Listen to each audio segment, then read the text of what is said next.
সবই সুন্দর। সাইয়েদনা বেলাল ছিলেন কালো মানুষ।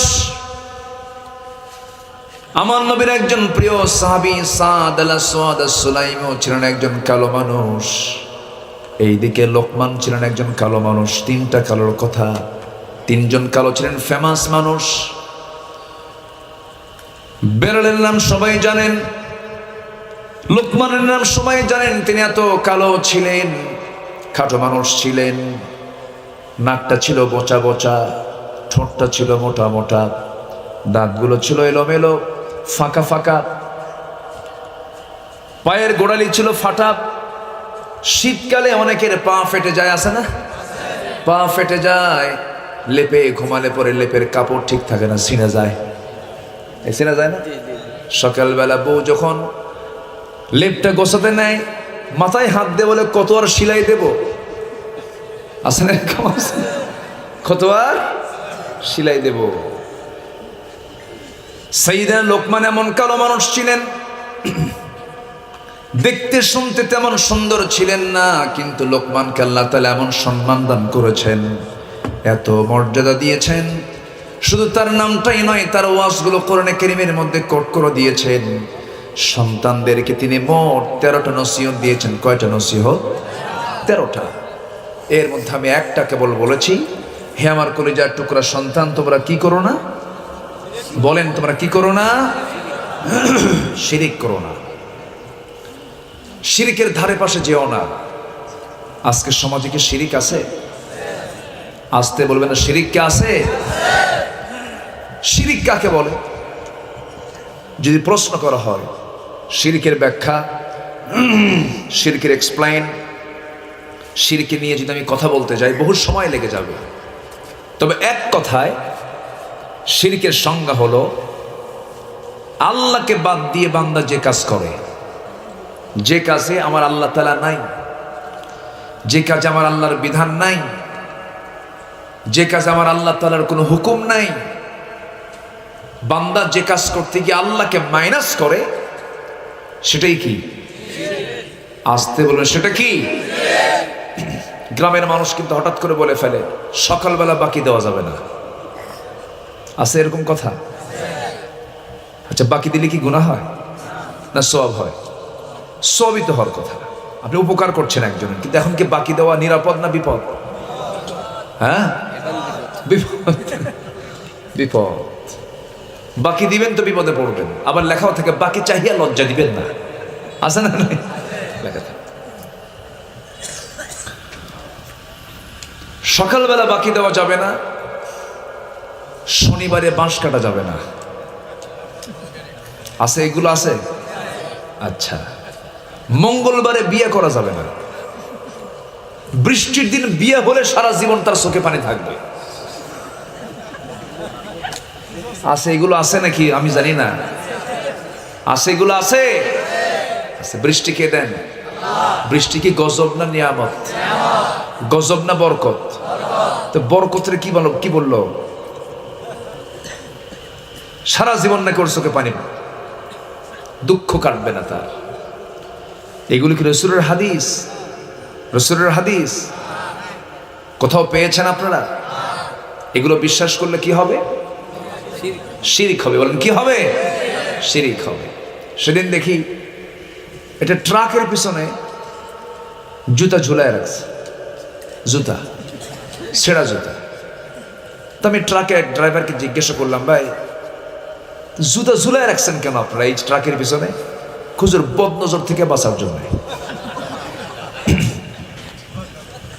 বলেন কি থেকে বাঁচার জন্য? এটা কি ইমানদারের কাজ না মুশরিকের কাজ? বদনজর থেকে বাঁচার জন্য কি ছেঁড়া জুতা? সূরা আছে না নাই? আল্লাহ রাব্বুল আলামিন সূরা ফালাকের ভিতরে 5টা আয়াত, সূরা নাসের ভিতরে 6টা আয়াত দিয়েছেন, এই মোট 11টি আয়াত। যদি কোনো বান্দা পরে যদি ফু দিয়ে দেয়, সকল বদনজর থেকে আল্লাহ তাকে বাঁচায় দেন। যে কোনো জাদু, যে কোনো বান, যে কোনো কুফরি কালাম যদি আপনার উপরে করে ফেলে দেয়, গোটা পৃথিবীর যত কারবার আছে এর মধ্যে শ্রেষ্ঠ কারবার হলো আল্লাহ তাআলা আল্লাহর কালামে বান্দাকে শিখিয়ে দিয়েছেন এই চিকিৎসা তোমরা নিয়ে নাও। সকল প্রকার কুমন্ত্রণা, সকল প্রকার বদনজর, সকল প্রকার জাদু টোনা সব থেকে আল্লাহ তাআলা তোমাকে হেফাজত করবেন। যারা পারেন ঠোঁট মিলিয়ে বলুন, কুল আউযু বিরাব্বিল ফালাক মিন শাররি মা খালাক ওয়া মিন শাররি গাসিকিন ইযা ওয়াকাব ওয়া মিন শাররিন নাফাসাতি ফিল উকাদ ওয়া মিন শাররি হাসিদিন ইযা হাসাদ। قل أعوذ برب الناس ملك الناس إله الناس من شر الوسواس الخناس الذي يوسوس في صدور الناس من الجنة والناس। ফালাকে 5 আয়াত, নাসের ভিতরে 6 আয়াত, মোট কয়টা আয়াত হলো? 11টা আয়াত। আমার নবীকেও জাদু করা হয়েছিল,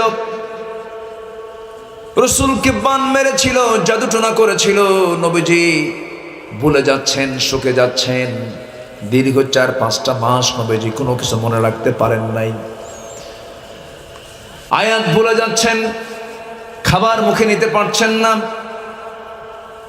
ওই সময়ের জাদু বিদ্যায় যারা পারদর্শী ছিল তারা করেছিল কি, আমার নবীর মাথার চুলগুলোকে তারা নিয়া 11টা গিড়া দিয়া পাহাড়ের পদদেশে তারা এটাকে পাথর চাপা দিয়ে রেখেছিল। আল্লাহর পক্ষ থেকে আয়াত নাজিল হলো, আমার নবী যে একটা করে আয়াত পড়েন আর 11টা গিরার একটা করে গিরা খুলে যায়, আর আমার নবী ধীরে ধীরে সুস্থ হয়ে ওঠে। জোরে বলে সুবহানাল্লাহ। কোরআনের চিকিৎসা এটা। সকল কল্যাণ যদি পেতে চাই, সকল বিপদ থেকে যদি বাঁচতে চাই, বেশি কিছু নাই, সূরা ফাতিহা আমরা পড়ে ফেলবো। সূরা ফাতিহা পড়ার পরে আমরা পড়বো, সবাই বলুন, কুল হুয়াল্লাহু আহাদ আল্লাহুস সামাদ লাম ইয়ালিদ ওয়া লাম ইউলাদ ওয়ালাম ইয়াকুল লাহু কুফুয়ান আহাদ। এখানে 2টা কুল, এখানে একটা কুল। কয়টা কুল হলো? 3টা কুল হলো। আমার ভাইয়েরা, এগুলো হচ্ছে কোরআনের ট্রিটমেন্ট, কোরআনের চিকিৎসা। আমাকে কেউ ক্ষতি করতে পারবে না কে ছাড়া? আর আল্লাহ যদি আমার ক্ষতি করতে চান, পৃথিবীর কেউ আমার উপকার করতে পারবে না। এই জন্য আমরা সাহায্য চাইবো কার কাছে? আল্লাহর কাছে। শয়তানের শয়তানি, বদমাইশের বদমাইশি, কাফিরদের কুফরি, মুনাফিকদের নিফাকতা, অনিষ্টের অনিষ্ট থেকে, সব কিছু থেকে যদি আমি আপনি বাঁচতে চাই, কোনো কিছু নয়, আমরা আগে বলে ফেলবো, আউযু বিল্লাহি মিনাশ শাইতানির রাজিম। আশ্রয় চাই কার কাছে? আসতে বলবেন না, কার কাছে? আল্লাহর কাছে। এই সূরাগুলো পড়বো আমরা, বদনজর থেকে বেঁচে যাব, বদমাইশি থেকে বেঁচে যাব, বদ চিন্তা থেকে, অন্যের বদ চিন্তা থেকে বেঁচে যাব। আল্লাহ তাআলা এগুলো শিখিয়ে দিয়েছেন, এগুলো আমরা আমল করার চেষ্টা করব। জোরে বলি ইনশাআল্লাহ, আরো জোরে বলি ইনশাআল্লাহ। সম্পদের হেফাজতের জন্য, জীবনের নিরাপত্তার জন্য দোয়া আছে না নাই? আসতে বলবেন না, আছে না নাই? কিচ্ছু লাগবে না, কোনো চোর ওই জায়গায় যাবে না। একটা আয়াত আল্লাহ তাআলা দিয়েছেন, যে আয়াতটা খুবই দামি আয়াত, শ্রেষ্ঠ আয়াত কোরআনে কারীমের। আল্লাহু লা ইলাহা ইল্লা হুয়াল হাইয়ুল কাইয়্যুম লা তা'খুযুহু সিনাতুন ওয়ালা নাওম লাহু মা ফিস সামাওয়াতি ওয়া মা ফিল আরদ من ذا الذي يشفع عنده إلا بإذنه يعلم ما بين أيديهم وما خلفهم ولا يحيطون بشيء من علمه إلا بما شاء وسع كرسيه السماوات والأرض ولا يؤوده حفظهما وهو العلي العظيم জোরে বলুন আল্লাহু আকবার। এই সমস্ত সূরা আয়াতগুলো সবার জানার দরকার আছে না নাই? আসতে বলবেন না, আছে না নাই? জান্নাত কি শুধু আলেমদের জন্য না, জান্নাত সবার জন্য? কোরআনকে একজন জানবে না, সবাই জানবে? বৌদ্ধ ধর্মের লোকের জন্য হয়তো তাদের যে মেইন ধর্মগুরু আছে সে জানলেই হয়ে যায়, খ্রিস্টানদের পাদ্রী জানলেই খ্রিস্টানদের জানা হয়ে যায়, হিন্দু ভাইদের ব্রাহ্মণ জানলেই হিন্দুদের জানা হয়ে যায়, তাদের তেমন জরুরি নাই। কিন্তু আলেমদের শুধু জানলে কি মুসলমানদের জানা হয় নাকি? আজ তেমন জানা হয় নাকি? সবাইকে কোরআন জানতে হবে, দিন জানতে হবে। জান্নাত নিবেন যিনি, কোরআন জানবেন তিনি। মূর্খের জন্য তো জান্নাত নাই, অজ্ঞের জন্য তো জান্নাত নাই।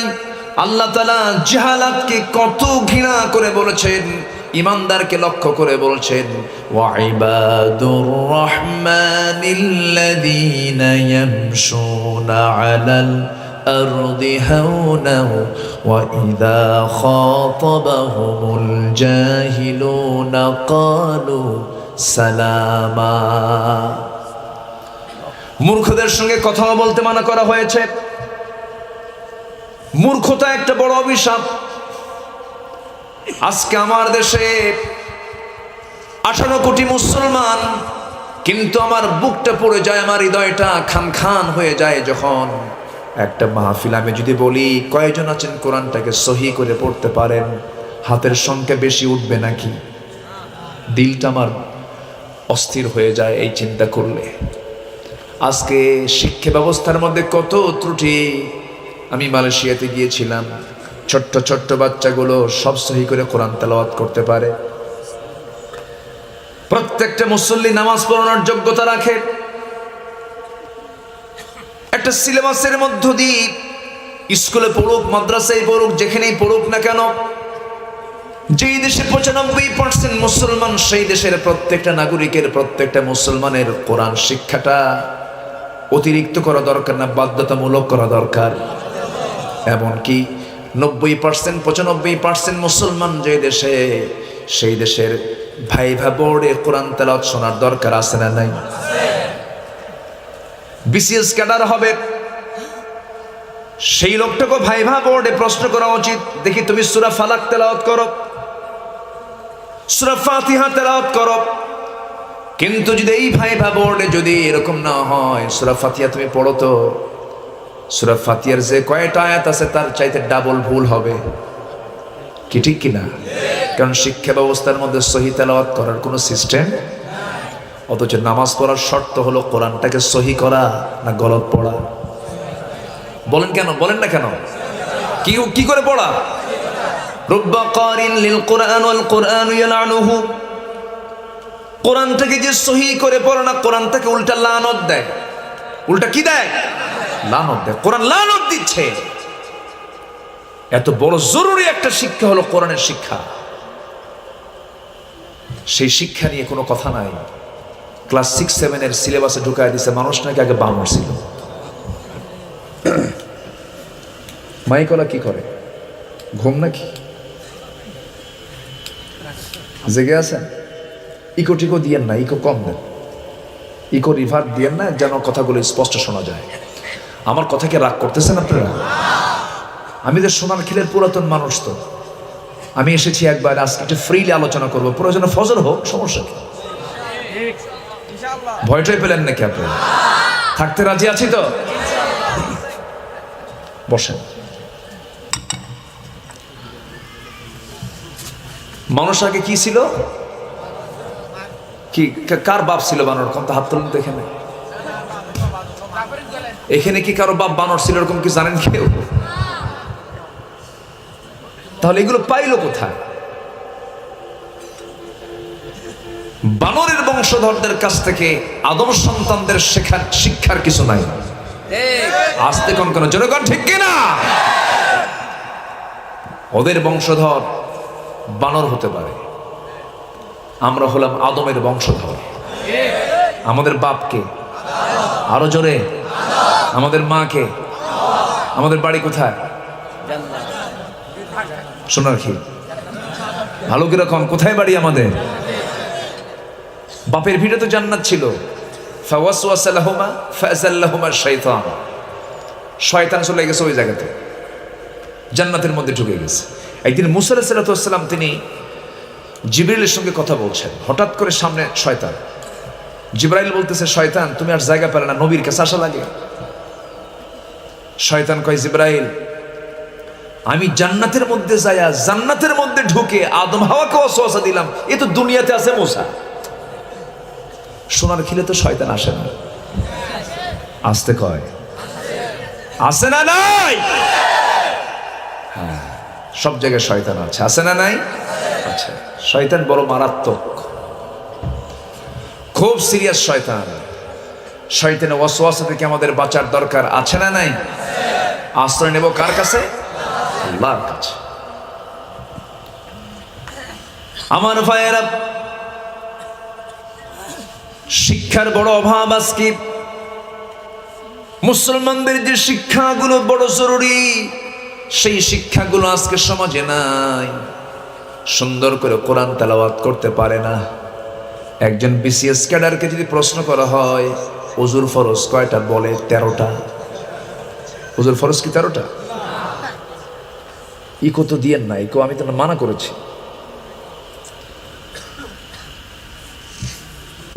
ওযু আগে দরকার না নামাজ আগে দরকার? আমার দেশে কিন্তু ওযু ছাড়াও নামাজ পড়ে। পানির তলে মোমবাতি বা বাতাসে নেভে না, বাবার নামে হালকা দিলে ওযু গোসল লাগে না। মোল্লা মুন্সি নামাজ পড়ে, মারেফত তো বোঝে না, বাবার নামে হালকা দিলে সতর ঢাকন লাগে না। যখন নাউজুবিল্লাহ, এরকম ইবলিসের পাঠশালা কিন্তু চট্টগ্রাম জোনেও আছে। খাজা আছে না নাই? দিল কর তাজা, ইসমে জালাল, গাজার কলকি খাওয়া হালাল। যখন নাউজুবিল্লাহ, এগুলো কিন্তু কম নাই, নামাজই লাগে না ওদের। আমার বন্ধুগণ, সব জাহালাত শুধু না জানার কারণে এই অবস্থাটা হয়েছে। এই জন্য কোরআন যে জায়গায় প্রথমে নাজিল হলো, কোন গুহায় বলেন? জাবালে নূর নামক পাহাড়ের গারে হেরার মধ্যে আল্লাহ রাসূল ধ্যানমগ্ন ছিলেন। জিবরিল আমিন এট ফার্স্ট যখন নবীর সামনে গিয়ে দাঁড়িয়ে যখন তার কাছে ওহী নাজিল করলেন, সে ওহীটা কিন্তু অন্য কিছু ছিল না, সে ওহীটা ছিল, সবাই বলুন, ইকরা বিসমি রাব্বিকাল্লাযী খালাক খালাকাল ইনসানা মিন আলাক। নবী হে, আপনি পড়ুন কার নামে? আসতে বলবেন না, কার নামে? যারা বলতেছে মানুষ আগে বানর ছিল, তারা কি আল্লাহর নামে পড়ে নাকি? আল্লাহর নামে পড়লে তো এই অবস্থা হতো না। কারণ কোরআন তো শুধু ধর্মীয় কিতাবের নাম নয়, কোরআন দিয়ে শুধু নামাজি হবে তা তো নয়। কোরআন দিয়ে মনে রাষ্ট্র চলবে না? আসতে বলে চলতে পারে? কোরআন দিয়ে পৌরসভা চলতে পারে, কোর্ট কাছারি, আইন আদালত, বিচার ব্যবস্থা। কিন্তু অনেকে তো এটা মানতে চায় না, অনেকে মানতে চায় না, বলে যে না, কোরআন ধর্মীয় কিতাব, নামাজ পর্যন্ত শেষ। এরাই হলো সমাজের সবচেয়ে বড় মুনাফিক, ঠিক কি না? এরাই মুনাফিক। ইসলাম অন্য ধর্মের মতো শুধু নাম সর্বস্ব একটি ধর্মের নাম নয়, ইসলাম দিয়ে সব চলবে। আমার নবীজি মসজিদ চালিয়েছেন, ক্যান্টনমেন্ট চালিয়েছেন। আমার নবীজি মসজিদ চালিয়েছেন, বিচার ব্যবস্থা চালিয়েছেন। মক্কা থেকে এক মুনাফিক এসে নবীর সামনে দাঁড়িয়ে বলল, আমি ইসলাম গ্রহণ করতে চাই। ইসলাম গ্রহণ করে ফেলল। দেখালো যে আমি ইসলাম কবুল করেছি, প্রচন্ড অসুস্থ। রাসূল বললেন, তুমি যাও, মরু অঞ্চলে এক রাখাল আছে, তার কাছে গিয়ে তুমি উটের দুধ পান করো, উটের দুধ খেলে তুমি সুস্থ হয়ে যাবে। রাখালের কাছে পাঠায় দেওয়া হলো, রাখাল তাকে দুধ পান করায় দিল, সে সুস্থ হয়ে গেল। সুস্থ হয়ে যাওয়ার সঙ্গে সঙ্গে এই মুনাফিকের মাথার মধ্যে শয়তান চেপে বসলো। অনেকগুলো উট তার নিয়ন্ত্রণে ছিল, সঙ্গে সঙ্গে ওই রাখালকে সে হত্যা করে উটগুলো অপহরণ করে নিয়ে যাচ্ছিল।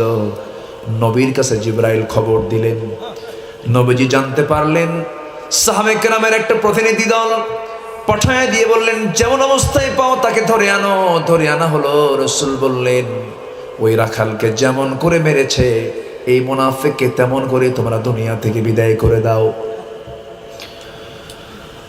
সেই রাখালকে এই মুনাফিক যেমন করে মেরেছিল তেমন করেই মারা হচ্ছিল। হাত কেটে নেওয়া হচ্ছে, পা কেটে নেওয়া হচ্ছে। সেই সময় তপ্ত মরুর ভিতরে সে যখন বারবার পানি চাচ্ছিল, রাসূলকে বলা হলো, ইয়া রাসূলুল্লাহ, সে তো পানির জন্য ছটফট করছে, দেখুন তো আপনি যদি বলেন আমরা তাকে কিছু পানি দেব। রাসূল বললেন, না।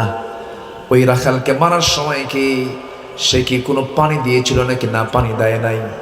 চুল পরিমাণ পানি দিতে পারবা না। বিশ্বনবীর শুধু দয়ার রস শুনি রাসূল যে কত কঠোর ছিলেন বিচারের ক্ষেত্রে একটু হিসাব করে নেন। আমার নবীজি পানি দিতে মানা করলেন। ইতিহাসে এসেছে ওই হত্যাকারী মুনাফিককে চুল পরিমাণ পানি দেওয়া হলো না। এক পর্যায়ে ওই বেচারি, ওই মুনাফিক, ওই হত্যাকারী মরুভূমির বালুগুলো চাটতে চাটতে শেষ পর্যন্ত দুনিয়া থেকে বিদায় হয়ে গেল। রাসূল শেষ পর্যন্ত বললেন, না না, যারা অপরাধ করবে, যারা ক্রাইম করবে, যারা ডাকাতি করবে, যারা সমাজ ব্যবস্থা ধ্বংস করে ফেলবে, যারা মানুষকে হত্যা করবে, তাদের সঙ্গে কোনো আপোষ নাই। রাসূল বিচারও করেছেন কি দিয়া? আস্তুন কি দিয়া? কোরআন দিয়ে নামাজ পড়ো, সমাজ কেন গড়ো না? কোরআন দিয়ে নামাজ পড়ো, সমাজ কেন গড়ো না? ও নামাজি, কোরআন দিয়ে নামাজ পড়ো, সমাজ কেন গড়ো না? কোরআন যদি দিয়ে যদি আজকে সমাজ বিনির্মাণ হতো, সমাজে কি এই চিত্র আমাদের দেখা লাগতো? দেখা লাগতো না। কি হয় না আজকের সমাজে বলেন? কি হচ্ছে না? এই এলাকায় কি সুদের কারবার আছে? আছে? সুদ খাওয়া কি? আরো জোরে, আরো জোরে। মদের বোতল আছে? মদ খাওয়া কি? জেনার কারবার আছে? জেনা করা কি? জুয়া খেলা আছে? আছে? জুয়া খেলা কি? হারাম। তাহলে আমরা মুসলমান, সুদ আছে, মদ আছে, জেনা আছে, জুয়াও আছে। জুয়া বুঝিত নাকি?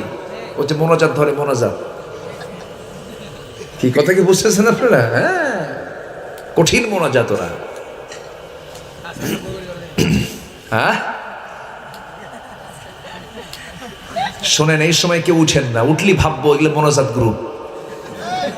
বসেন, উঠলি ভাববো ওটা সুদ খায়। রাগ করতেছেন নাকি আপনারা? বসেন, ওয়াজ তো কেবল শুরু। আমরা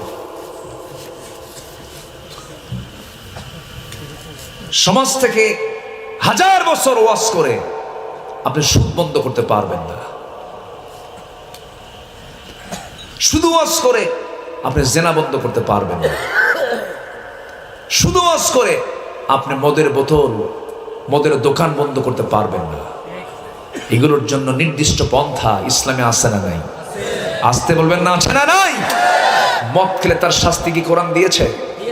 আসতে দিয়েছে? ওটা কি শুধু তেলাওয়াতই রাখবো আমরা? চোর চুরি করলে হাত কেটে দাও, কোরআনে আছে না নাই? আস-সারিকু ওয়াস-সারিকাতু ফাকতাউ আইদিয়াহুমা। চোর এবং চোরনিয়া চুরি করেছে, সচ্ছল, ওর বাড়িতে অন্ন, বস্ত্র, শিক্ষা, বাসস্থান সবকিছু আছে, এরপরও সে চুরি করেছে। ইসলাম শাস্তি দেবে অভাবী চোরকে না স্বভাবী চোরকে? না স্বভাবী? অভাবী চোরকে ইসলাম শাস্তি দেবে না। আমার দেশে অভাবী চোর বেশি না স্বভাবী চোর বেশি? কথা বললি তো দোষ হয়ে যায়, লাইনে আসতেছে কেবল। কষ্ট পাচ্ছেন আপনারা? আজকে আমার দেশে অভাবী চোরটাই বেশি নাকি স্বভাবী চোর বেশি? স্বভাব।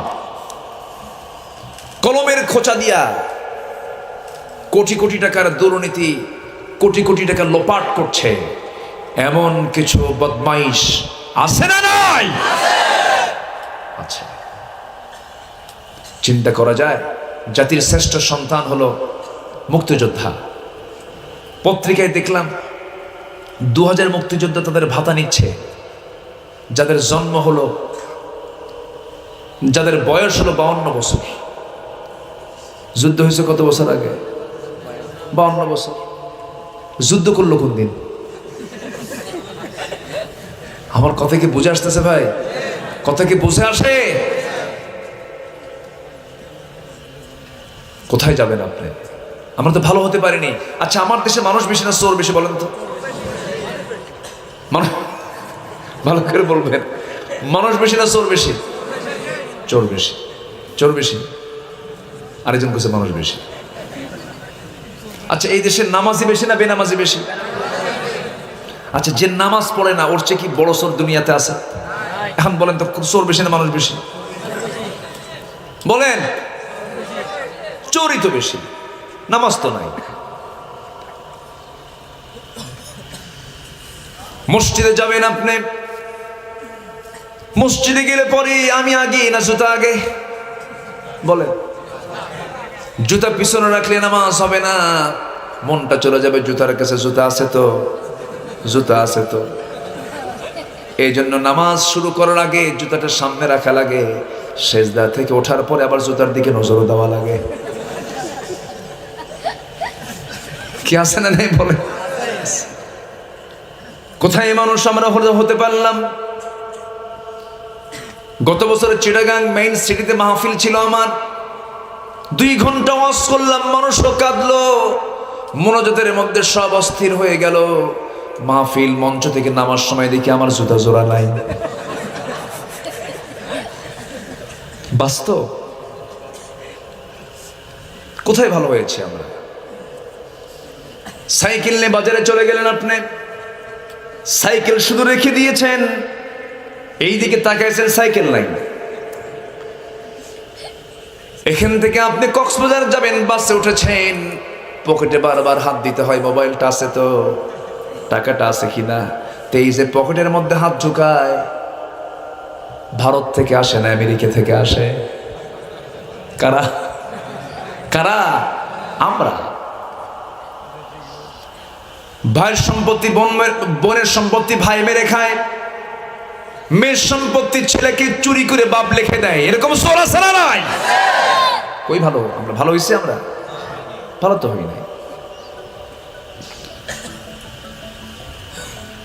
সেই বোন, সে বাপ মারা গেছে কোন দিন? এত আগে বাপ মারা গেল। এত আগে বাপ মারা যাওয়ার পর 1 যুগ হয়ে গেছে, 12 বছর হয়ে গেছে, বাপ মারা গেছে। সেই বাবার সম্পত্তি বোনকে বোঝায় দেয় না, ভাইরা জবরদখল করে খায়। এমন ভাই তো বাঁশখালী নাই। মানুষ বেশি না চোর বেশি? সংজ্ঞা কি মিলছে? আরো আছে কিছু, বলবো বলবো বলবো।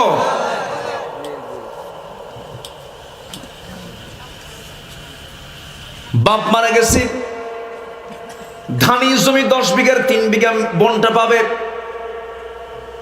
ভাইটা পাচ্ছে, ভাইটা তার অংশ নিয়েছে, কিন্তু বোনের সম্পত্তি বুঝে দেয় না। বোনটাকে বছরে 2 বার করে দাওয়াত দেয়, 2 বার করে দাওয়াত দিয়ে বাড়িতে নিয়ে আসে, পিঠা খাওয়ায়, রান্না বান্না করে খাওয়ায়। মাঝে মাঝে সুন্দর করে হাসি খুশি করে বোনের পাশে বসে বলে, শোনো আমি তোমার ছোট ভাই অথবা আমি তোমার বড় ভাই। আব্বা মারা গেছে বহু আগে, জমি কিছু রেখে গেছে, বোন আমার তুমি কিছু অংশ পাবে, তবে একটা কথা বলি বোন, রাগ করবা নাকি, অংশ নিলে কিন্তু ধ্বংস হয়। কি ফতুয়া মানলো দেখছে? এদিকে কোরআন থেকে আসা না শয়তান থেকে আসা? মানুষ বেশি না চোর বেশি? আমার ভাইয়েরা, এই জন্য আমাকে আপনাকে ভালো হতে হবে, আগে ভালো মানুষ হতে হবে, জ্ঞানী হতে হবে, জ্ঞান অর্জন করতে হবে, জানতে হবে, বুঝতে হবে। জন্মসূত্রে মুসলমান, এই সূত্র দিয়ে আমি আপনি জান্নাত পাবো না। জান্নাত পাওয়ার জন্য জন্মের সূত্র দরকার না, ইসলাম থাকা দরকার। কি থাকা দরকার বলেন? ইসলাম থাকা দরকার। সাইয়েদনা লোকমানকে আমার আপনার জন্য একজন আদর্শ পিতার মডেল বানায়া কোরআনে কারীমের মধ্যে লোকমানকে আল্লাহ তাআলা হাইলাইট করেছেন। কেন?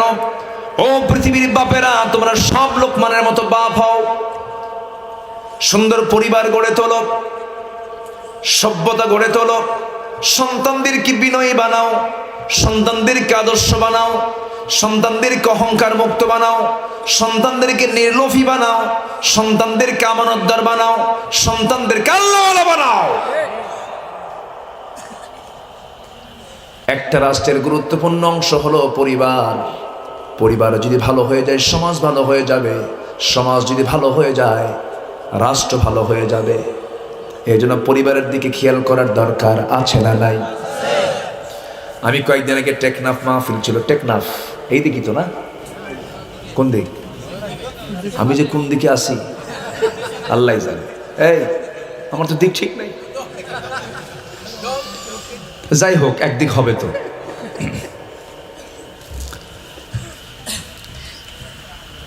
সেই টেকনাফে আমি একটি আদর্শ পরিবারের কি কি বৈশিষ্ট্য থাকা উচিত কোরআন এবং হাদিসের আলোকে আমি 10টা বিষয়ের উপরে কথা বলেছি। একটা পরিবারকে ভালো করার জন্য কিচ্ছু দরকার নাই, শুধু সূরা লোকমানের এই নসিহতগুলো যদি পরিবারে যদি পারিবারিকভাবে দেওয়া হতো, পরিবারগুলো জান্নাতের টুকরা হয়ে যেত। ক্লাস 6 এর সিলেবাসে বানরের ডারউইনের তথ্য না দিয়া সূরা লোকমান ঢুকায় দিলে পরিবার সুন্দর জান্নাতের টুকরা হয়ে যেত। দিছে ডারউইনের মতবাদ, মানুষ আগে নাকি বানর ছিল, বানর থেকে মানুষ হলো কেমনে তফসির করতেছে এখন। মানে বানর থেকে মানুষ কেমনে মানুষ হলো, এটার তফসির হলো বানরগুলো গাছের ডালে ডালে চড়িতে চড়িতে ডালের সঙ্গে ঘষা খাইতে খাইতে লেজ পড়িয়ে মানুষ হইয়া গিয়েছে। বলেন তো এটা কি সুস্থ মানুষ না মদ খাওয়া মানুষ? দেখি সুস্থের কোনো প্রলাপ হয়? দুষ্ট, এগুলো দুষ্ট। সম্মানিত ভাইয়েরা, তাহলে লোকমান আলাইহিস সালাতু ওয়াস সালাম তার সন্তানকে কয়টা নসিহত দিয়েছেন বলেন তো? 13টা। মনে আছে কি আপনাদের? বলেন মোট কয়টি বলেন? 13টি। আল্লাহ তাআলা সবগুলোই বলে দিয়েছেন এখানে। সময় সব দিকে আমরা খেয়াল করব, দেখি কতটুকু আমরা আগাতে পারি। আল্লাহ রাব্বুল আলামিন সুন্দর করে বলছেন, আমার পছন্দের গোলাম লোকমান তার সন্তানদেরকে কি নসিহত দিয়েছে তোমরা শোনো। 1 নাম্বার তিনি সন্তানকে বলছেন, লা তুশরিক বিল্লাহ, শিরকের কাছে যাবে না। শিরকের গুনাহ মস্ত বড় গুনাহ, সবচেয়ে বড় জুলুম এটা। ইন্না শিরকা লাযুলমুন আযীম, সবচেয়ে বড় জুলুম এটা। সকল গুনাহ মাফ হবে। আল্লাহ বলছেন, বান্দা তোমার যত গুনাহ সব গুনাহ তুমি করে এসেছো আমার কাছে, কোনো সমস্যা নাই। আনানাস সামা বিকরাবিল আরদিল খাতায়া, তোমার গুনাহ দিয়ে জমিন ছেয়ে গেছে, তোমার গুনাহ দিয়ে আকাশ ভরে গেছে, কোনো প্রবলেম নাই। আল্লাহ তুশরিক বি শাইআন, শিরিক মুক্ত হয়ে তুমি আমার কাছে আসো, আমি তোমার সমস্ত গুনাহগুলো মাফ করে আমি তোমাকে জান্নাত দিয়ে দেব। লোকমান তার সন্তানকে 1 নম্বর নসিহত দিচ্ছেন, শিরক করো না, এটাই সবচেয়ে বড় গুনাহ।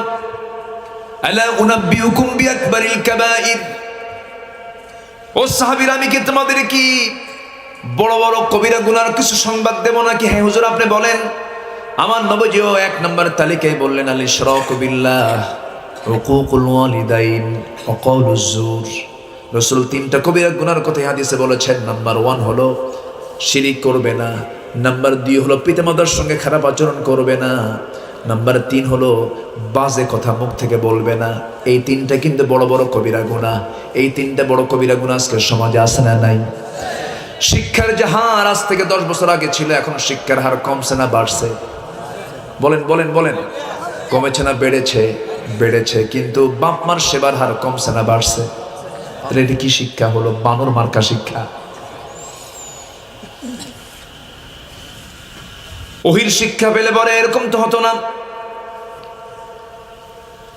আমি নিজের চোখে বৃদ্ধাশ্রম দেখেছি গাজীপুরে। বৃদ্ধাশ্রমে বুড়া মানুষগুলো সেই জায়গায় বসে আছে, পড়ে আছে।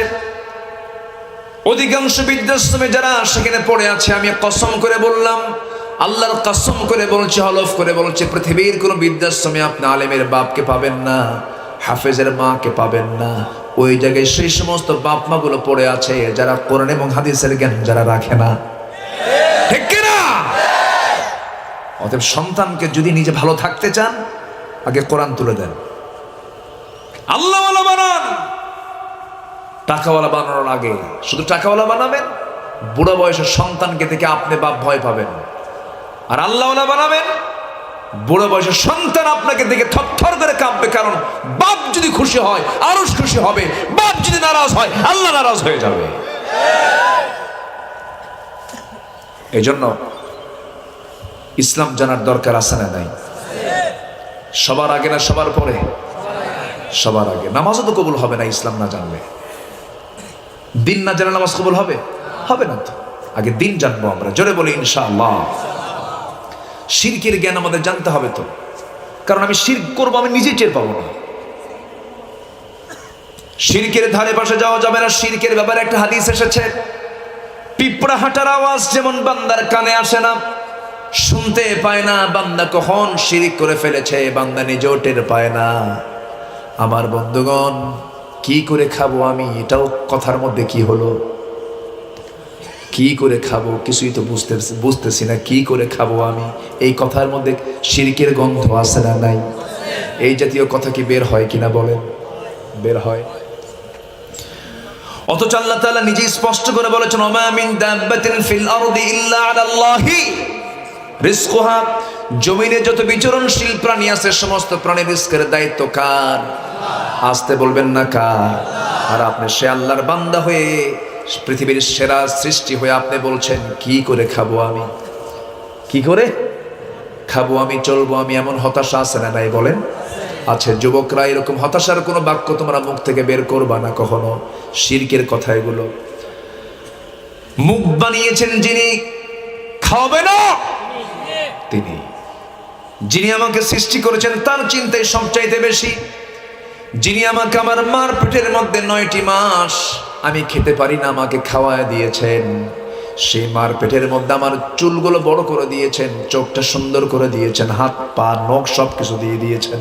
সুবহানাল্লাহ। দুনিয়ার যে কোনো ফ্যাক্টরি কোনো কিছু তৈরি করতে গেলে পর্যাপ্ত আলোর প্রয়োজন হয়। আলো ছাড়া কোনো কিছু প্রোডাকশন সেখানে তৈরি হয় না। কিন্তু আল্লাহ তাআলা আমাকে এমন ফ্যাক্টরির মধ্যে 9টা মাস রেখেছিলেন যে জায়গায় কোনো আলোর ব্যবস্থা নাই, নিকশ কালো ঘন অন্ধকার। কিন্তু আমার আল্লাহ সুন্দর করে মাথা থেকে পা পর্যন্ত সব সুন্দর করে বানিয়ে দিয়েছেন। জোরে বলে সুবহানাল্লাহ। কি দেন নাই তিনি মাথা থেকে পা পর্যন্ত? দেখুন একটু আল্লাহ তাআলা বান্দাকে নিজেই দেখতে বলছেন, অফি আনফুসিকুম আফালা তুবসিরুন। বান্দা তোমার নিজের দিকে তাকায় দেখো, মাথা থেকে পা পর্যন্ত নিখুঁত করে আমি তোমাকে বানিয়েছি, কোনো কিছু আমি শর্ট রাখি না। আমি যদি মার পেটের মধ্যে ওই সুরক্ষিত জায়গার মধ্যে যদি আমি তোমাকে খাওয়াতে পারি, দুনিয়ার সমস্ত কিছুর ব্যবস্থাপনাও কার? আসতে বলবেন না কার? মানুষ খাবার মুখে নেয় দুই ভাবে, একটা হলো নাক দিয়ে আর একটা হলো মুখ দিয়া। মুখের খাবার, এই যে আমরা তরি তরকারিগুলো খাবারগুলো আমরা সুন্দর করে আবাদ করে আবার আমরা খাই, ঠিক আছে, চেষ্টা করলে। চেষ্টা না করলে তো খাবার আসবে না, ভালো কথা। কিন্তু মুখের খাবার আগে দরকার না নাকের খাবার আগে দরকার? কোনটা? নাকের খাবার এখানে আছে না নাই? কে খাওয়াচ্ছেন বলেন? কে খাওয়াচ্ছেন? সূর্যের খাবার দরকার আছে না নাই? সূর্যের আলোটা কে দিচ্ছেন? সূর্যের ট্যাক্স কত? আসতে কোন কেন আছে? কোনো ট্যাক্স দেওয়া লাগে? অক্সিজেনের সব ফ্রি করে দিয়েছেন। সুবহানাল্লাহ বলবেন না আপনি? তা আল্লাহ খাওয়ায় না তো কি খাওয়ায়? যে বলে আল্লাহ খাওয়ায় না ওর নাকটা চেপে ধরবেন। আল্লাহ তো আমাকে খাওয়ান, কোনো টেনশন করা যাবে না। যুবকরা, আমি তোমাদেরকে একটা মেসেজ দিয়ে যাচ্ছি, তোমরা শুধু 3টা কাজ করবা। কয়টা কাজ? 3টা কাজ যদি সুন্দর করে করতে পারো যুবকরা, আল্লাহ তাআলা তোমার রিজিকটাকে ডাবল ডাবল করে দিবেন। শুনবা? যুবকরা কিছুই বলে না। এই শুনবা যুবকরা, শুনবা? নাম্বার 1 হলো তাড়াতাড়ি বিয়ে করো।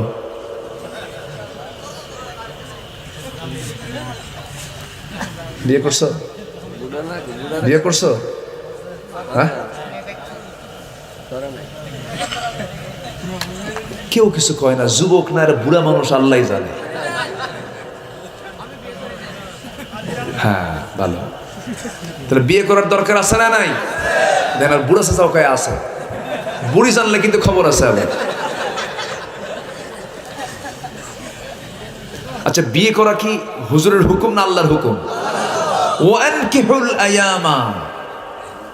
আবার আরেক জায়গায় বলতেছেন ফানকিহু মা তাবা লাকুম মিনান নিসা। তাহলে বিয়ে করো, এই হুকুম কি আমি বললাম না আল্লাহ বলেছেন? হাসো কেন? আবার বেজার হও কেন?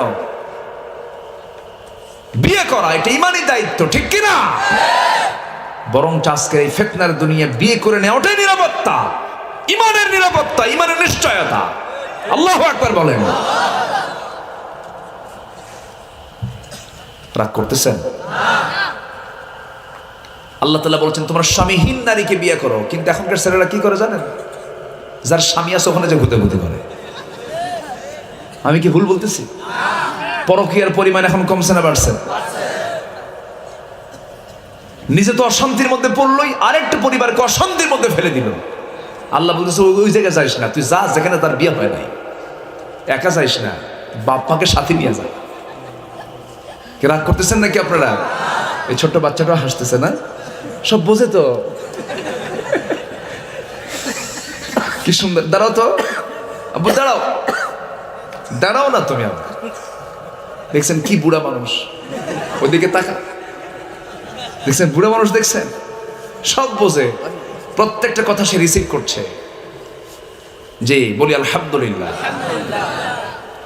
আজকে আমি কি যে কপালে আছে, আজকে কি ফজর পর্যন্ত হয় নাকি আলোচনা?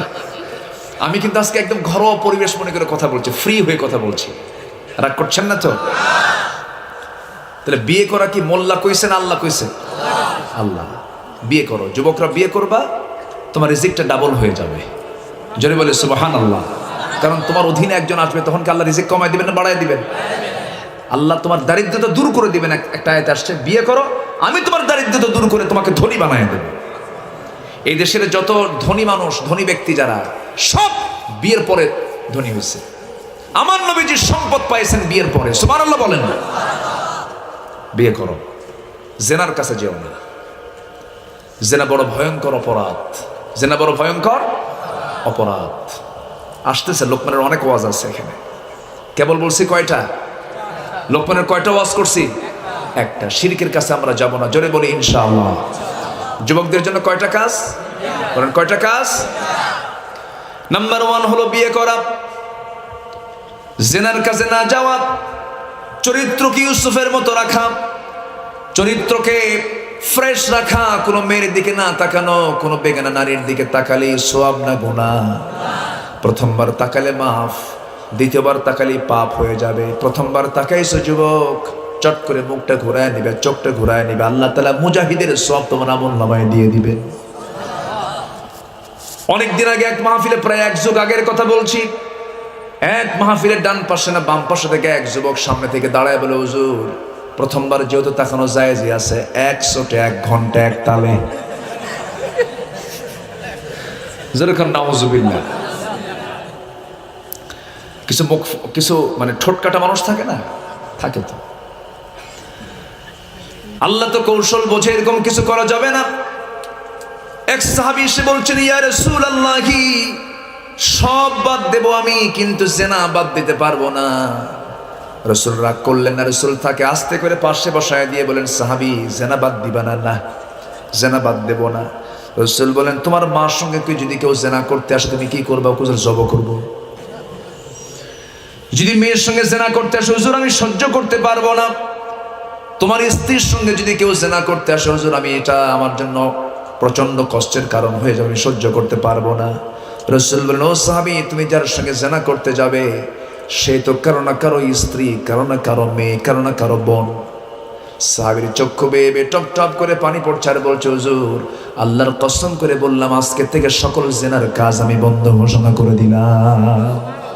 জোরে বলে সুবহানাল্লাহ, আরো জোরে বলে সুবহানাল্লাহ। একটু ভাবতে হবে, ইমানদার ভাবনা ছাড়া চলে না, ইমানদার ভাবনা নিয়ে চলে। আর যার ইমান নাই তার কোনো ভাবনা। ইমানদার ভেবে চিনতে চলবে। ইমানদার একটু একটা পা ফেলবে, লা তাজুলু কদমা ইবনে আদম হাত্তা ইউসালা আন 50। কোন আদম সন্তান এক কদম সামনের দিকে নিতে পারবে না যতক্ষণ না 5টা প্রশ্নের জবাব না দিতে পারবে। এর মধ্যে 1 নাম্বার হলো আন উমরিহি ফিমা আফনা, তার জীবনকাল সে কোথায় ব্যয় করেছে। নাম্বার 2 হলো ওয়ান শাবাবিহি ফিমা আবলাহ, তার যৌবন সম্পর্কে প্রশ্ন করা হবে, সে তার যৌবনকালটা কোথায় সে ব্যয় করেছে। যৌবনের প্রশ্ন আছে না নাই? আসতে বলবেন না, আছে না নাই? ইগতানিম খামসান ক্বাবলা 50, 5টা বস্তা আসার আগে 5টি অবস্থাকে গনিমত মনে করো। নাম্বার 1 শাবাবাকা ক্বাবলা হারামিক, বার্ধক্য আসার পূর্বে যৌবনকে তুমি কাজে লাগাও, যৌবনকে নষ্ট করো না। শাবুন নাশায়া ফি ইবাদাতিল্লাহ, ওই যুবককে আল্লাহ তাআলা আরশের ছায়ার নিচে স্থান দিবেন যে যুবকটা সিজদার মধ্যে তার যৌবনটা কাটায়া দেয়। জোরে বলে সুবহানাল্লাহ। এই জন্য যৌবনের ইবাদত সবচেয়ে পছন্দ বেশি করেন কে? আসতে বলবেন না কে? আল্লাহ পছন্দ করেন। এই জন্য আল্লাহ তাআলা সূরা লোকমান দিয়ে লোকমানের ওয়াজগুলো দুনিয়াবাসীকে জানায় দিচ্ছেন, ও দুনিয়ার সমস্ত বান্দারা তোমরা লোকমানের মতো বাপ হয়ে যাও। দেখো লোকমান কি সুন্দর করে ওয়াজ করছে, ওয়া হুয়া ইয়াইদুহু ইয়া বুনাইয়া লা তুশরিক বিল্লাহ ইন্নাশ শিরকা লাযুলমুন আযীম। শিরক সবচেয়ে মস্ত বড় জুলুম, ও বাচ্চারা কখনো শিরক করবা না। নাম্বার 2 হলো, ও আমার কলিজার টুকরা সন্তানরা তোমরা আল্লাহর শুকর আদায় করো। আনিশকুরুলি ওয়ালিওয়ালিদাইক, আল্লাহর শুকর আদায় করবে, তোমার পিতামাতার শুকর আদায় করবে। পিতামাতার প্রসঙ্গে এখানে টেনেছেন, এরপর পিতামাতার প্রসঙ্গে টেনে আবার এই কথা বলা হচ্ছে, পিতামাতা যদি তোমাকে শিরকের দিকে নিয়ে যায় সেই সময় পিতামাতার আনুগত্য করা যাবে না। ওয়া ইন জাহাদাকা আলা আন তুশরিকা বি মা লাইসা লাকা বিহি ইলমুন ফালা তুতিউহুমা ওয়া সাহিবুহুমা ফিদ দুনিয়া মারুফা। কিন্তু তোমার বাবা মুশরিক, তোমার মা মুশরিকা, চুল পরিমাণ তার সঙ্গে কোনো বেয়াদবিও করতে পারবে না। সুন্দর আচরণ করবে, সুন্দর করে কথা বলবে, কিন্তু বেয়াদবি কোনো আচরণ তুমি কখনো করতে পারবে না। এরপরে সুন্দর করে আল্লাহর বড়ত্ব প্রকাশ করে বলছেন, হে আমার কলিজার টুকরা সন্তান শোনো, দুনিয়াতে যে অপরাধটাই করবে সমস্ত অপরাধের সমস্ত খবর কে জানবেন? আসতে বলবেন না, কে জানবেন?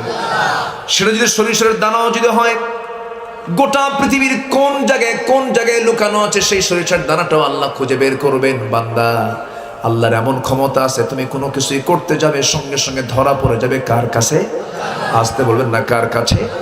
কি সুন্দর করে বলছেন, ইয়া বুনাইয়া ইন্নাহা ইন তাকু মিসকালা হাববাতিন মিন খারদালিন ফাতাকুন ফি সাখরাতিন আও ফিস সামাওয়াতি ওয়াল আরদ ইয়াতি বিহা আল্লাহ ইন্নাল্লাহা লাতীফুন খাবীর। জোরে বলুন আল্লাহু আকবার। নাম্বার 6, এবার বলছি আমার কলিজার টুকরা শোনো, ইয়া বুনাইয়া আকিমিস সালাহ, নামাজ কায়েম করো। নামাজ কি করো? নামাজটা কায়েম করো।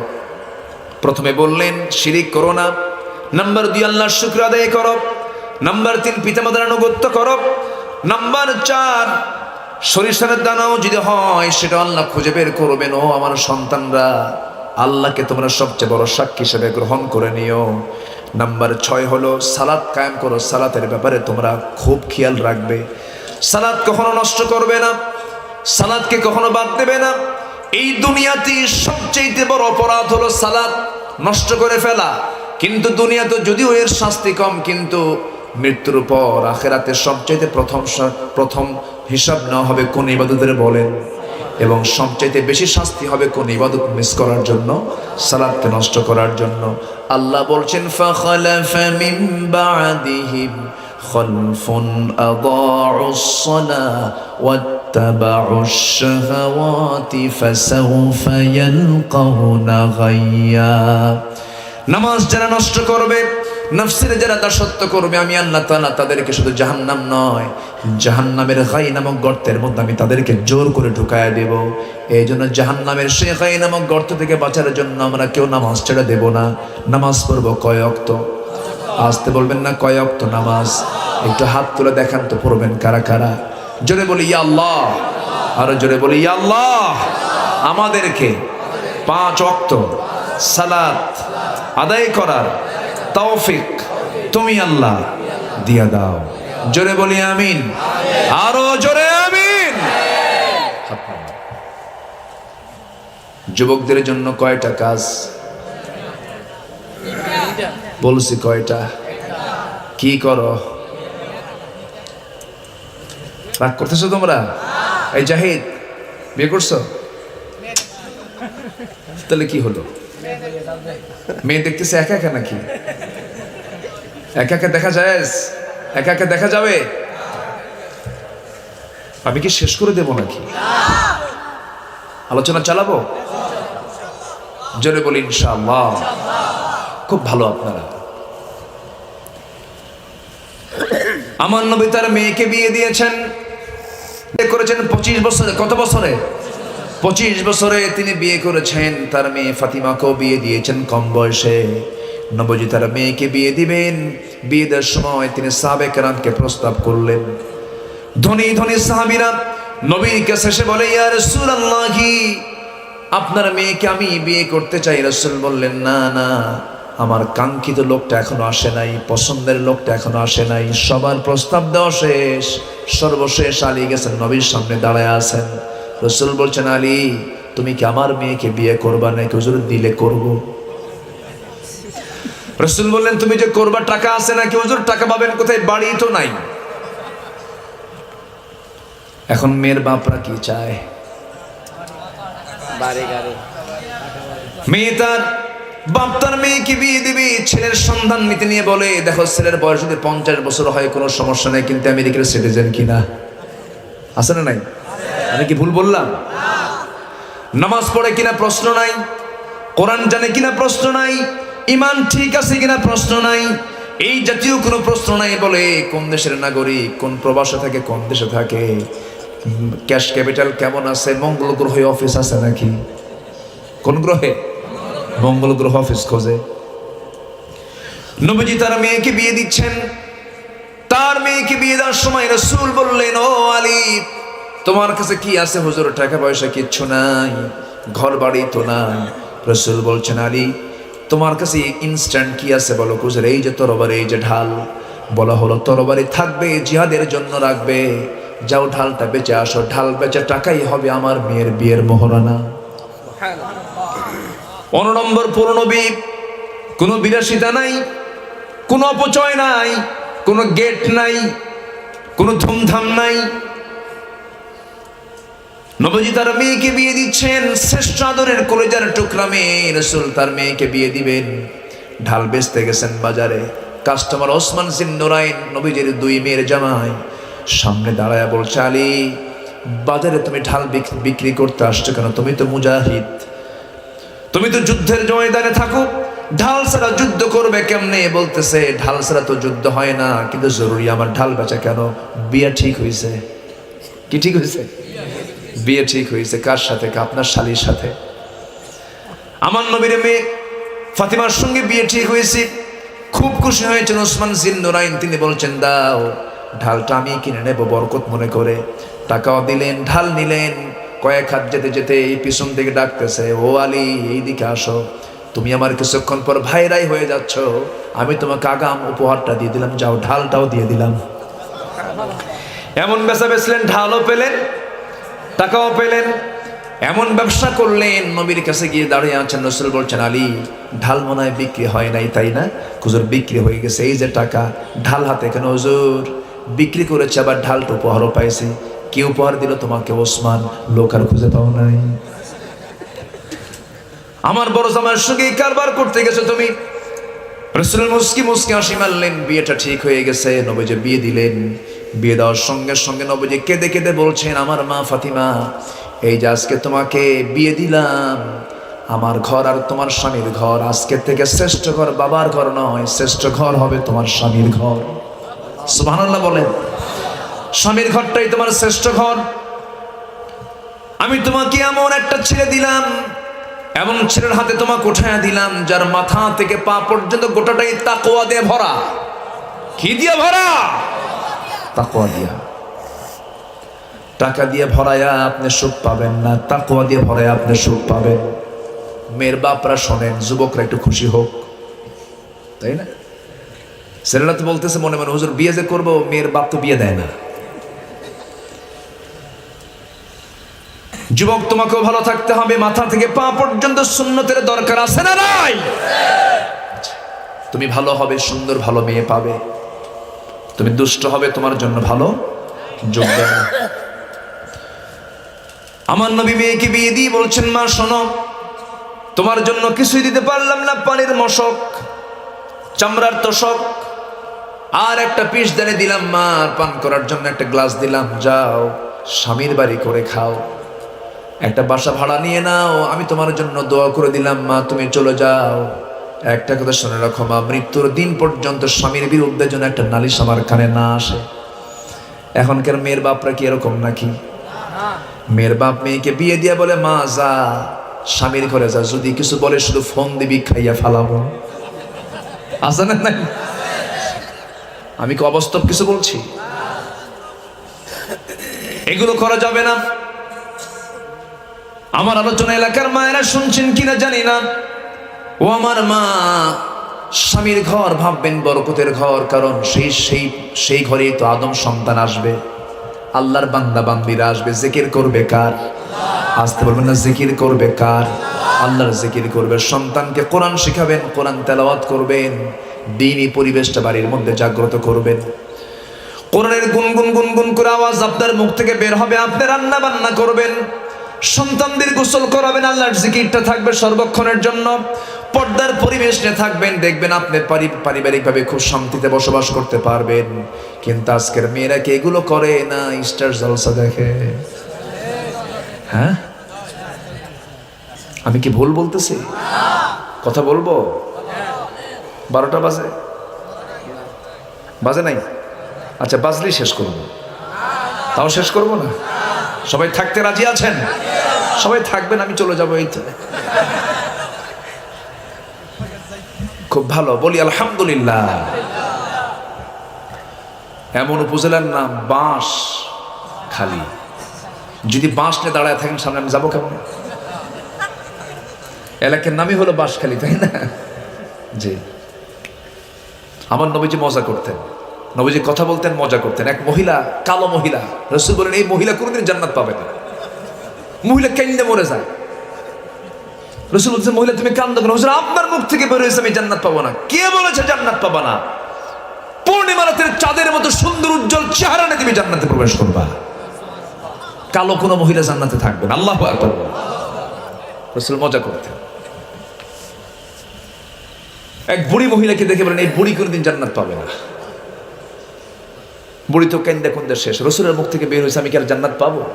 রাসূল বললেন, বুড়িমা আপনি কাঁদেন কেন? আপনার মুখ থেকে কি শুনলাম এগুলো? আপনি তো জান্নাত পাবেন তো।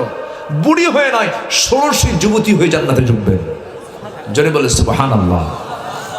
রাসূল মজা করতেন। জামাই শ্বশুর সামনে বসে বসে খেজুর খাচ্ছেন। কি খাচ্ছেন?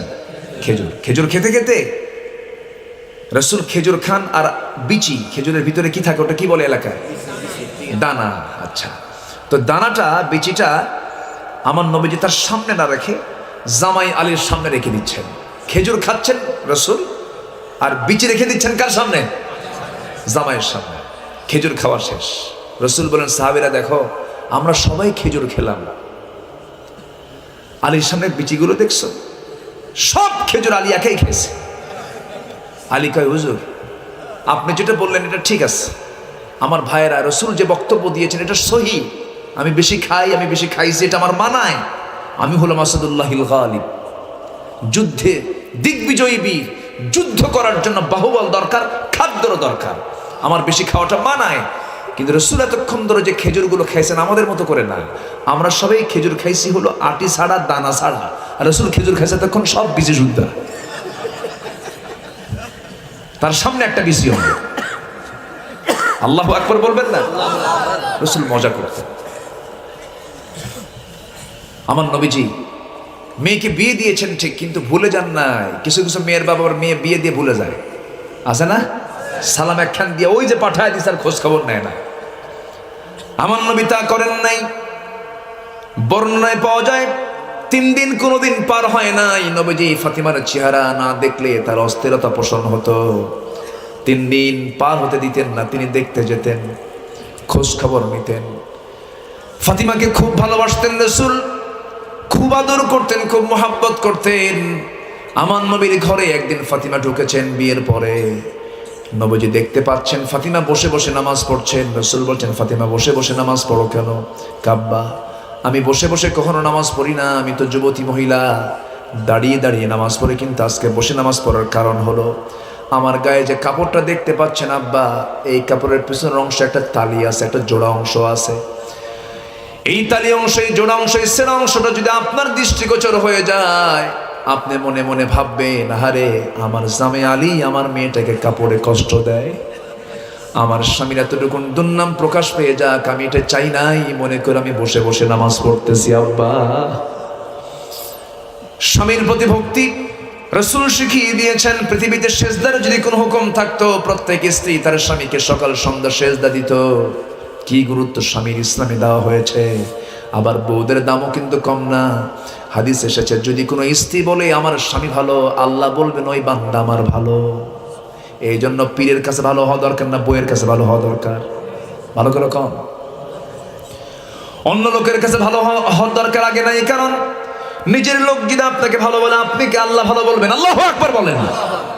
এই জন্য বইয়ের কাছে স্বামী ভালো হতে হবে, স্বামীর কাছে বউ ভালো হতে হবে। ইসলাম এগুলো শিক্ষা দিয়েছে। আমার ভাইয়েরা, রাসূল ফাতিমাকে বড্ড ভালোবাসতেন। নবীজি ফাতিমাকে একটাবারের জন্য ভুলতে পারেন নাই। নবীজি যখন মারা যাবেন, আম্মা জান আয়েশা বর্ণিত হাদিস, রাসূল মারা যাবেন রবিউল আউয়াল মাস। নবীজির মাথার প্রচন্ড যন্ত্রণা শুরু হয়ে গেছে। আম্মা জান আয়েশা বলেন, নবীজি আমার ঘরটাকে চয়েস করলেন, আমার ঘরেই নবী রাসূল প্রবেশ করলেন, আর বের হতে পারেন নাই। আমার উরুটাকে বিছানা বানায় নিয়ে আমার নবীজি আমার উরুতে মাথা রেখে দুনিয়া থেকে বিদায় হয়েছিলেন। রাসূল যখন বিদায় হবেন, রাসূল বলছেন, আয়েশা রে, আমার বুঝে মৃত্যুর সময় ঘনিয়ে এসেছে, আমাকে একটা মেসওয়াক এনে দাও তো। মেসওয়াক এনে দিলাম। আমার ভাই আব্দুর রহমানকে ডাক দিয়ে মেসওয়াক নিয়ে আসা হলো। মেসওয়াকটা দেখলাম বড় শক্ত। আমি আয়েশা, আমি শক্ত মেসওয়াকটাকে চাবায় চাবায় নরম করে দিয়া নবীর হাতেও তুলে দিলাম। আমার নবীজি ওই মুমূর্ষ অবস্থায় মরে যাবেন কিছুক্ষণ পর।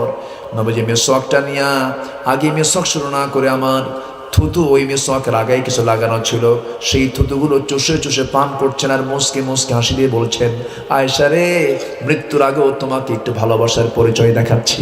আলহামদুলিল্লাহ বলেন, আমি তোমাকে দারুণ ভালোবাসি আয়েশা।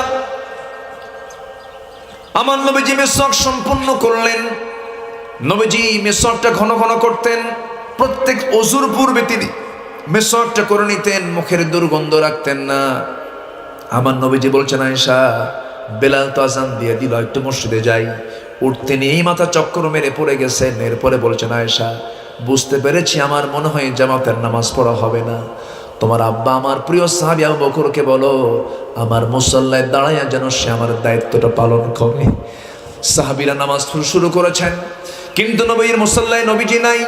সাহাবা কেরাম হাওমা করে কান্নাকাটি শুরু করে দিয়েছেন। নামাজ শুরু হয়ে গেছে, কিন্তু রাসূল শূন্য নামাজ। সাহাবীরা কান্দে। আমার নবীজি কান্নার আওয়াজ শুনে বলছেন, আয়েশা, আমাকে একটু ধরো তো, একটু হুজরার জানালার দিকে আমাকে নাও তো। জানালার দিকে নেওয়া হলো। আমার নবী জানালার কাছে গিয়ে ওই জানালার ফাঁকা দিয়ে সাহাবা কেরামদের নামাজের দৃশ্যগুলো দেখছেন। আমার নবীজির দুটো চোখ বেয়ে বেয়ে টপ টপ করে পানি পড়ছে। নবীজি কাঁদতেছেন, কান্না থামে না। আম্মা জান আয়েশা বলছেন, ইয়া রাসূলুল্লাহি, আপনি কাঁদেন কেন?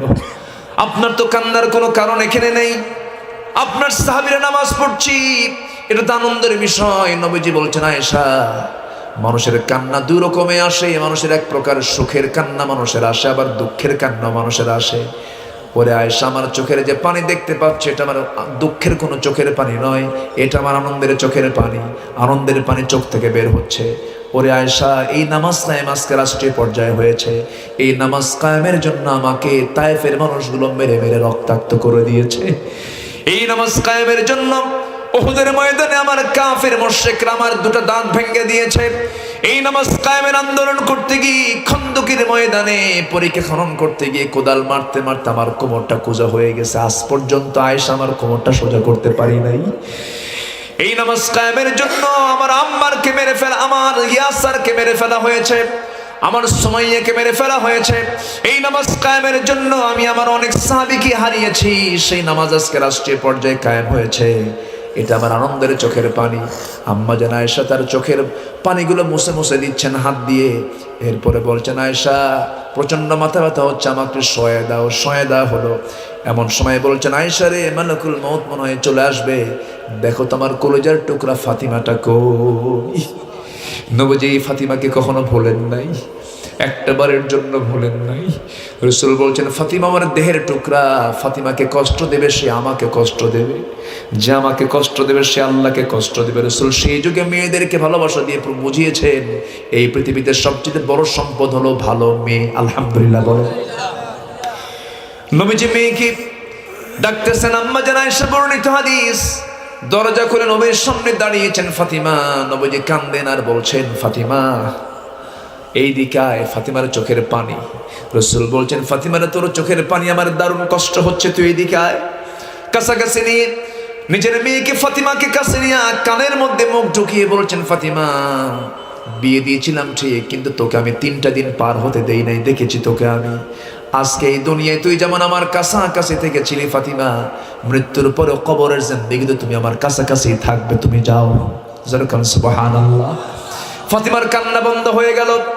মৃত্যুর কথা শুনলে পরে মানুষের কান্না চলে আসে, কিন্তু ফাতিমা হাসতেছেন। ফাতিমা কি হাসতেছেন? মানে নবীর ইন্তেকালের পরে ফাতিমা দুনিয়া থেকে বিদায় নিয়ে নেবেন। ফাতিমা আনন্দ চিত্তে ঘর থেকে বের হয়ে গেলেন। রাসূল বলছেন, আয়েশা রে, আমি মনে হয় দুনিয়া থেকে বিদায় নিয়ে নেব। ও আয়েশা, আমি তোমাকে শেষ একটা মেসেজ দিয়ে দেই। আয়েশা সিদ্দিকা তিনি নিজে বলেন, আমি নিজেকে ধন্য মনে করি, নবীজি তার জীবনের শেষ কথা বলেছেন আমার সাথে, আমার সঙ্গে তার শেষ কথোপকথন হয়েছে।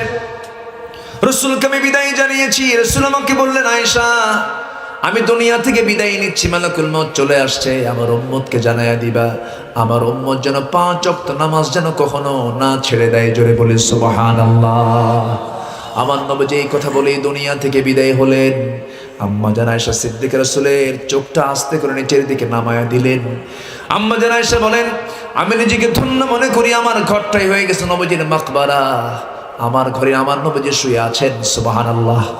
কি ভাগ্যবতী নারী ছিলেন আম্মা জান আয়েশা সিদ্দিকা। আমি আয়েশা, আমার ইচ্ছা ছিল আমি নবীর পাশেই শুয়ে থাকবো, একটা জায়গা ফাঁকাও রেখেছিলাম। কিন্তু ইসলামের বড় খলিফা ওমরে ফারুক যখন তার ছেলের মারফত যখন প্রস্তাব দিয়েছে, ওমরে ফারুক নাকি তিনি নবীর পাশে শুয়ে থাকবেন, এত বড় ব্যক্তিকে আমি কেমন করে মানা করি, এই জন্য আমি আমার জায়গাটা আমি ওমরকে দান করে দিয়েছিলাম। যেরকম সুবহানাল্লাহ। আমার নবীর পাশে একজন শুয়ে আছেন ওমরে ফারুক, আবার শুয়ে আছেন আবু বকর সিদ্দিক রাদিয়াল্লাহু তাআলা আনহু। আর একটা জায়গা ফাঁকা আছে, সেই জায়গায় আসবেন ঈসা আলাইহিস সালাতু ওয়াস সালাম। আল্লাহু আকবার। আমার ভাইয়েরা, আমার বন্ধুগণ, এই দুনিয়াতে আমরা যদি সুখী হতে চাই, আমরা যদি ভালোভাবে থাকতে চাই, ইহকালীন কল্যাণ যদি পেতে চাই, পরকালীন নাজাত যদি পেতে চাই, ইসলাম মানা ছাড়া শান্তি পাওয়া যাবে? শান্তি পাওয়া যাবে? যাবে না। তাহলে আমরা জীবনে কেউ নামাজ ছাড়বো নাকি? নামাজ ছাড়বো? বান্দার হক নষ্ট করব? পিতামাতার হক নষ্ট করব? কাউকে ঠকাবো? শিরকের কাজে যাব? পাপাচারে যাব? কবিরা গুনার দিকে যাব? আল্লাহ কবুল করুন। জোরে বলি আমিন। নাম্বার 6, সালাত কায়েম করো। ইয়া বুনাইয়া আকিমিস সালাত ওয়া'মুর বিল মারুফ, সৎ কাজের আদেশ দাও, ওয়ানহা আনিল মুনকার, সৎ কাজের বাধা দাও। এরপরে নাম্বার 2 হলো ওয়াসবির আলা মা আসাবাক, বিপদে মুসিবতে ধৈর্য ধারণ করবে। ধৈর্য আছে যার, ঈমান আছে, ঈমান আছে তার। নাম্বার 10 হলো ওয়ালা তুসঈল খাদ্দাকা লিন-নাসি ওয়ালা তামশি ফিল আরদি মারাহা। কোন ব্যক্তিকে এড়িয়ে যাবে না, অবহেলা করবে না। কোন আদম সন্তানকে কখনো অবহেলার চোখে দেখবে না, এড়িয়ে যাবে না। ওয়ালা তুসঈল খাদ্দাকা লিন-নাসি ওয়ালা তামশি ফিল আরদি মারাহা। এবং জমির অহংকার করে চলবে না। অহংকার আছে যার, ধ্বংস আছে তার। বিনয় আছে যার, উন্নতি আছে তার। আমরা বিনয়ী হব না অহংকারী হব। ফেরাউন কি ছিল বলেন? কি ছিল? নমরুদ কি ছিল? আবু জেহেল কি ছিল? এইদিকে ইব্রাহিম কি ছিলেন? বিনয়ী। কি ছিলেন? বিনয়ী। রহমানের বান্দারা তো বিনয়ী হবে। وعباد الرحمن الذين يمشون على الأرض هونا وإذا خاطبهم الجاهلون قالوا سلاما।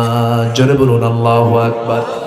রহমানের যারা বান্দা তারা জমিনে অত্যন্ত বিনয়ী হয়ে চলবে, আর জাহেলদের সঙ্গে সালাম দিয়ে শুধু সেখান থেকে বিদায় হয়ে যাবে। এই জন্য আমরা অহংকার করব না। নাম্বার 12 হলো আমরা চলাচলে ভারসাম্য হব।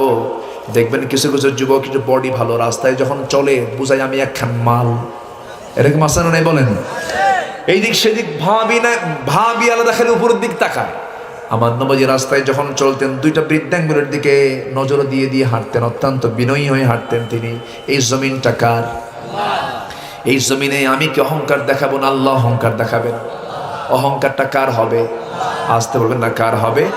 আল্লাহর হবে। এই জন্য অহংকারটা কখনো আমার আপনার জন্য শোভা পায় না।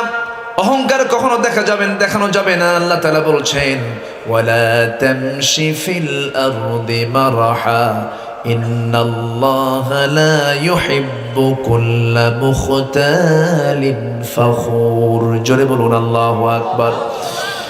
নাম্বার 12 হলো ওয়াকসিদ ফি মাশিকা ওয়াগদুদ মিন সাওতিক ইন্না আনকারাল আসওয়াতি লাসাউতুল হামির।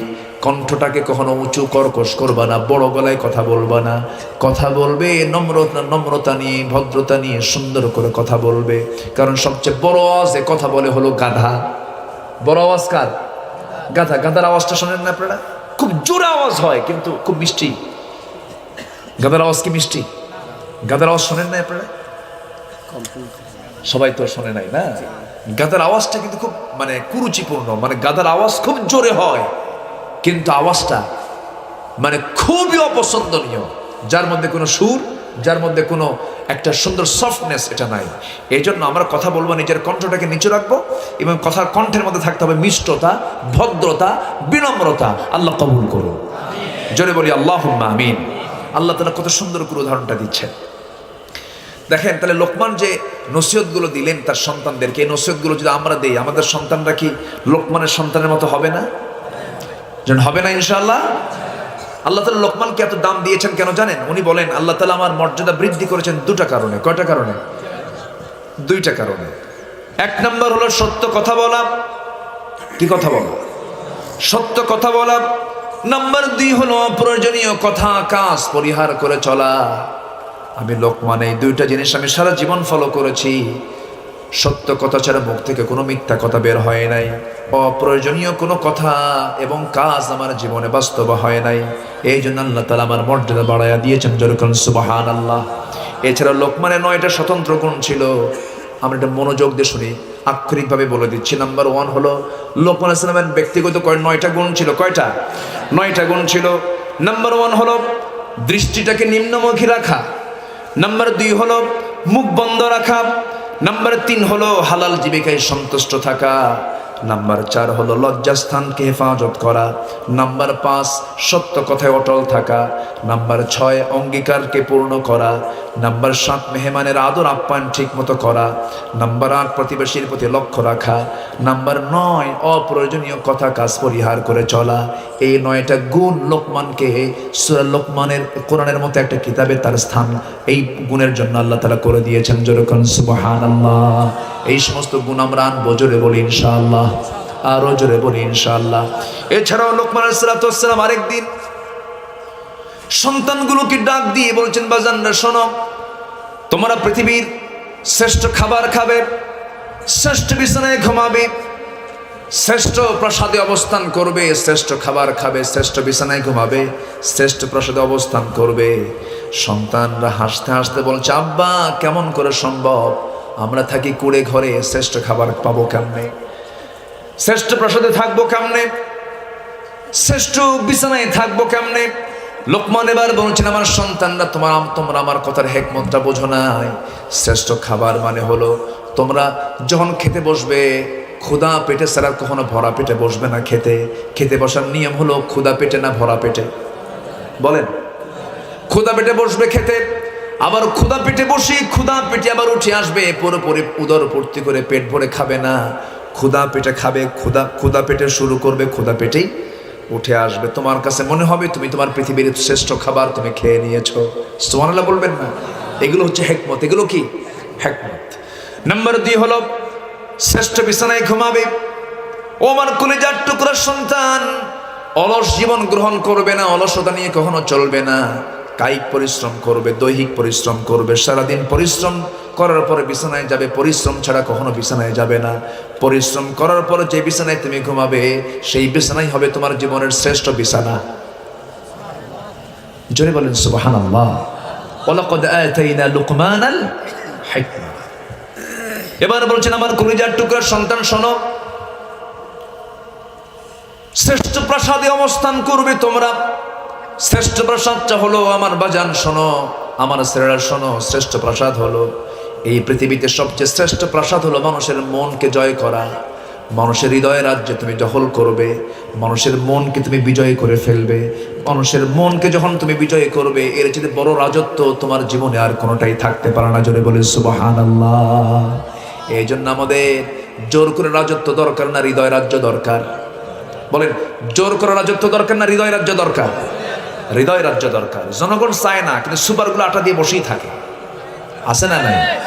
আছে না নাই? হৃদয় রাজ্য দরকার নাই, আমার রাজত্ব দরকার। চাক আর না চাক, সুপারগুলো আটা দিয়ে বসছে, ছাড়বো না। আছে?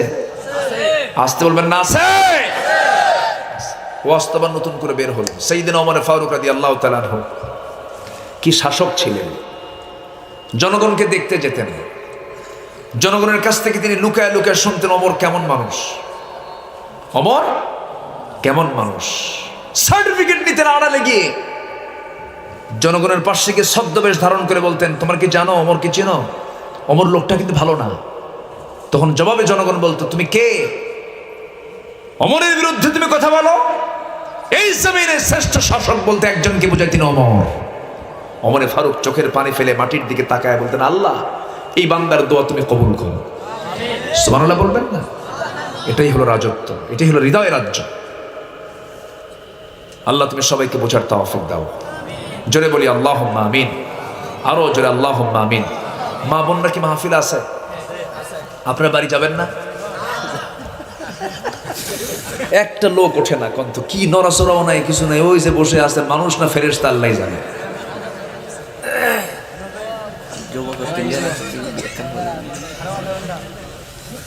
আর কত ওনারা কতক্ষণ থাকিবেন? জাহেদ কি করব? ও কয় চালায় যা। বলি আলহামদুলিল্লাহ। জোরে বলি আলহামদুলিল্লাহ। কে জেনে বললো গজল শুনবে নাকি? আমি গজল পারি? হ্যাঁ পারি আমি। আপনারা জানেন, আল্লাহ ছাড়া মাবুদ নাই, রসুল ছাড়া নেতা নাই। আল্লাহ ছাড়া মাবুদ নাই, রসুল ছাড়া নেতা নাই। ইসলাম ছাড়া নাই রে কোনো দিন, সেই দিনে আজ হরে শামিল কুল্লু মুসলিমিন। সেই দিনে আজ হরে শামিল কুল্লু মুসলিমিন। আল্লাহ ছাড়া মাবুদ নাই, রসুল ছাড়া নেতা নাই। ঠিক কিনা? এই দুটো যেন ঠিক থাকে, তাহলে সব ঠিক হয়ে যাবে। আল্লাহ কবুল করুন।